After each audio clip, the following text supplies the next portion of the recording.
Mission പ്രവർത്തനത്തെക്കുറിച്ച് വളരെയേറെ സംസാരിച്ച പരിശുദ്ധ പിതാവായിരുന്നു ഫ്രാൻസിസ് പിതാവ്. മിഷനറി അല്ലെങ്കിൽ ക്രൈസ്തവൻ എന്ന പേരിന് പോലും അർഹനല്ല എന്ന് പിതാവ് നമ്മെ പഠിപ്പിച്ചു.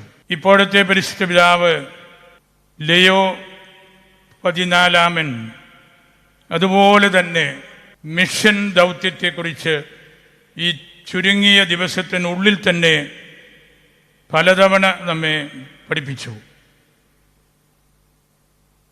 റോബർട്ട് എന്ന പേരോടുകൂടി, ഫ്രാൻസിസ് എന്ന പേരോടുകൂടി അമേരിക്കയുടെ പൈതൃകമെല്ലാം സ്വന്തമാക്കി വളരെ സാധാരണ സ്വഭാവം പുലർത്തുന്ന പെറുവിൽ മേലധ്യക്ഷനെടുത്ത ശുശ്രൂഷയും ചെയ്ത് അഗസ്റ്റീനിയൻ കോൺഗ്രിഗേഷൻ്റെ പ്രൊവിൻഷ്യലും ജനറാളുമായി ശുശ്രൂഷ ചെയ്ത് റോമിൽ വന്ന് മെത്രാൻ സംഘത്തിൻ്റെ ഡിക്കാസ്ട്രിയിൽ തലവനായി ശുശ്രൂഷ ചെയ്ത്